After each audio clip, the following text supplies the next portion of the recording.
right, we are going to go ahead and get started and do our read aloud today. Where we left off yet on Thursday, um, Calvin and Charles Wallace and Meg had just landed on this planet of Kamazats, and they realized that something is a little bit off. Even though everybody does everything exactly in time, something is still a little bit off, and they're not exactly sure what it is. All right, so let me go ahead and get this. Oops. Let me go ahead and get this out so we can see all of it. All right, here we go. So I'm going to start right here at the bottom where it says, what are they afraid of? What are they afraid of? Charles Wallace asked. What's the matter with them? Don't you know? Meg asked. Don't you know what all this is about, Charles? Not yet, Charles Wallace said. Not even an inkling. And I'm trying, but I didn't get through anywhere. Not even a chink. Let's go. He stumped down the steps. And I like how the author used the word stumped here because that's showing me that he's really kind of mad that he can't use this ability that he's really used to. After several blocks, the houses gave way to apartment buildings. At least Meg felt sure that this is what they must be. They were fairly tall, rectangular buildings, absolutely plain, each window, each entrance exactly like every other. Then, coming toward them down the street, was a boy about Calvin's age riding a machine that was something like a combination of a bicycle and a motorcycle. It had the slimness and lightness of a bicycle, and yet as the foot pedals turned, they seemed to generate an unseen source of power, so that the boy could pedal very slowly and yet move along the street quite swiftly. As he reached each entrance, he thrust one hand into a bag he wore slung over his shoulder, pulled out a roll of papers, and tossed it into the entrance. It might have been Dennis or Sandy or any one of hundreds of boys with a newspaper route in any one of hundreds of towns back home, and yet, as with the children playing ball and jumping rope, there was something wrong about it. The rhythm of the gesture never varied. The paper flew in identically the same arc at each doorway, landed in identically the same spot.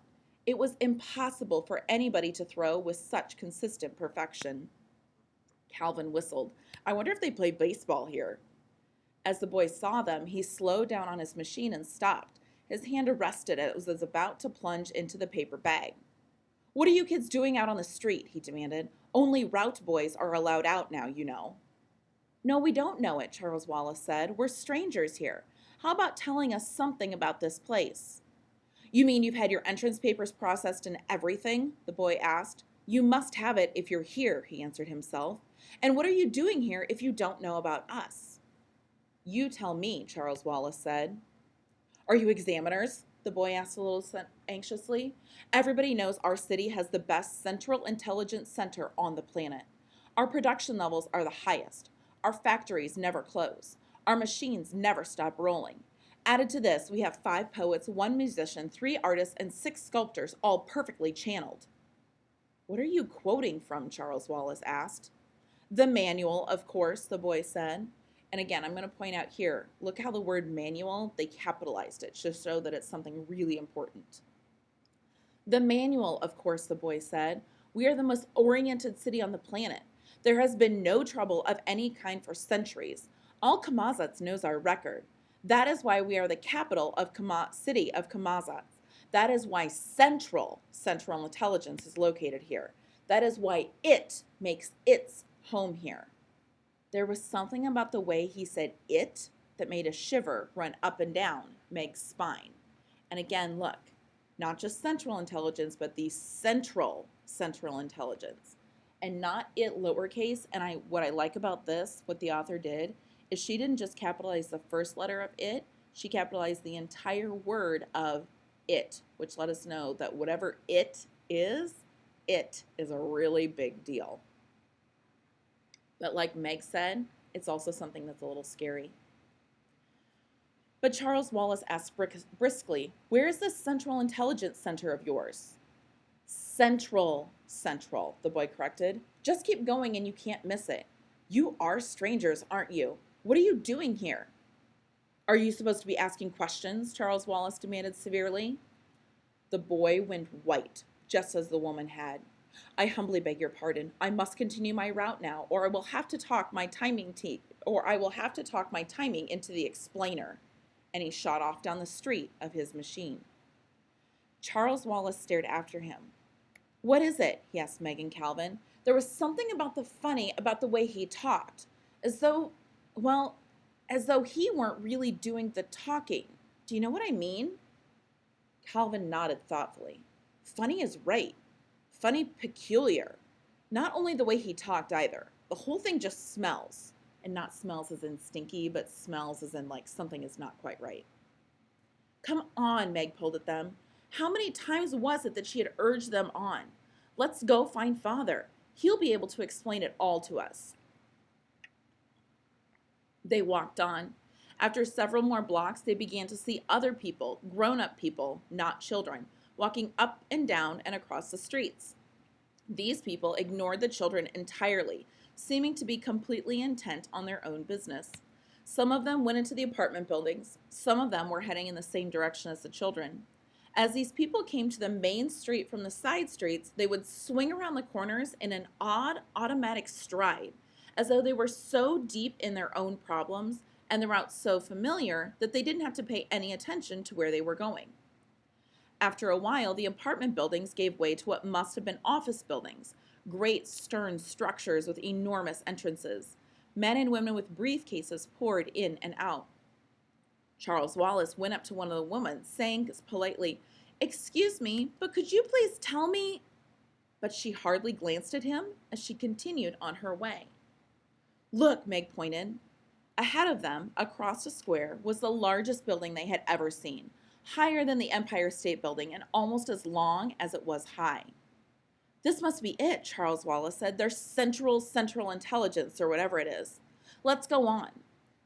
But if Father's in some kind of trouble with this planet, Meg objected, isn't that exactly where we shouldn't go? Well, how do you propose finding him? Charles Wallace demanded. I certainly wouldn't ask there. I didn't say anything about asking, but we aren't going to have the faintest idea where or how to begin to look for him until we find out something more about this place. And I have a hunch that that's the place to start. If you have a better idea, Meg, why, of course, just say so. Oh, get off your high horse, Meg said crossly. Let's go to your old Central Intelligence and get it over with. I think we ought to have passports or something, Calvin suggested. This is much more than leaving America to go to Europe. And that boy and the woman both seem to care so much about having things in proper order. We certainly haven't got any papers in proper order. If we needed passports or papers, Mrs. Whatsit would have told us so, Charles Wallace said. Calvin put his hands on his hips and looked down at Charles Wallace. Now look here, old sport. I love those three girls just as much as you do, but I'm not sure that they know everything. They know a lot more than we do. Granted, but you know Mrs. Whatsit talked about having been a star. I wouldn't think that being a star would give her much practice in knowing about people. When she tried to be a person, she came pretty close to goofing it up. There was never anybody on land or sea like Mrs. Whatsit the way she got herself up. She was just having fun, Charles said. If she'd wanted to look like you or Meg, I'm sure she could have. Calvin shook his head. I'm not so sure. And these people seem to be people, if you know what I mean. They aren't like us, I grant you that, but there's something very offbeat about them. And they're lots more like ordinary people than the ones on Uriel. Do you suppose they're robots, Meg suggested? Charles Wallace shook his head. No, that boy who dropped the ball wasn't any robot. And I don't think the rest of them are either. Let me listen for a minute. And again, this is where Charles is going to kind of use his gift to kind of listen in on their minds. They stood very still, side by side, in the shadow of one of the big office buildings. 6 large doors kept swinging, open, shut, as people went in and out, looking straight ahead, paying no attention to the children whatsoever. Charles wore his listening, probing look. They're not robots, he said suddenly and definitely. I'm not sure what they are, but they're not robots. I can feel minds in there. I can't get at them all, but I can feel them sort of pulsing. Let me try a minute more.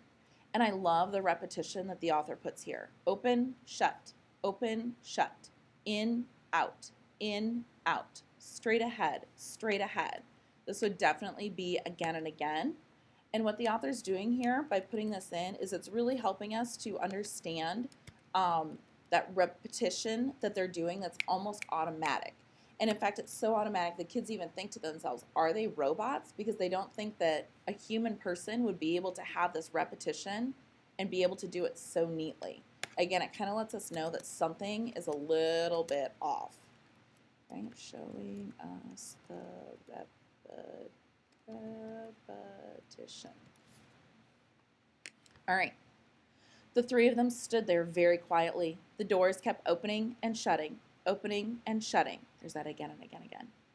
And the stiff people hurried in and out, walking jerkily like figures in an old silent movie. Then abruptly, the stream of movement thinned. There were only a few people, and these moved more rapidly as if the film had been sped up.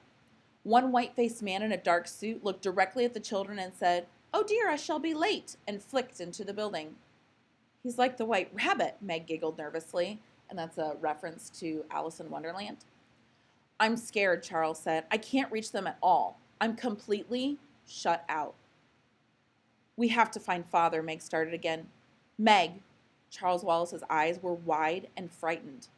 "I'm not sure I'll even know Father. It's been so long and I was only a baby." Meg's reassurance came quickly. "You'll know him. Of course you'll know him. The way you'd know me, even without looking, because I'm always there for you. You can always reach in." "Yes." Charles punched one small fist into an open palm with a gesture of great decision. "Let's go to Central Intelligence." Now, I'm going to go back here. Think of all the traveling that they've done, the space-time traveling, and Charles Wallace was never afraid. But all of a sudden, we have this fear right here. And Charles Wallace does not get frightened. So we're going to call this a contrast and contradiction.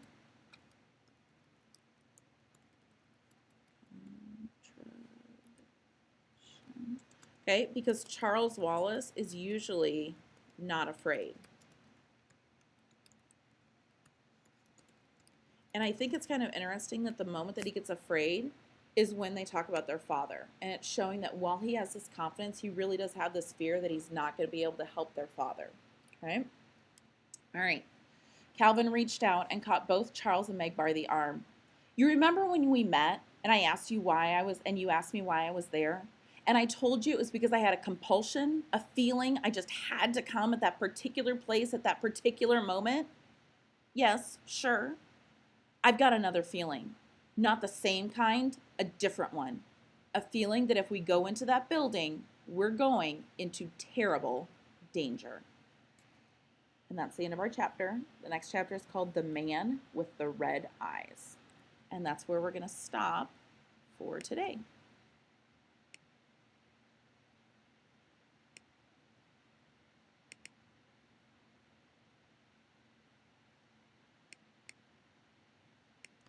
Not sure what's going on here.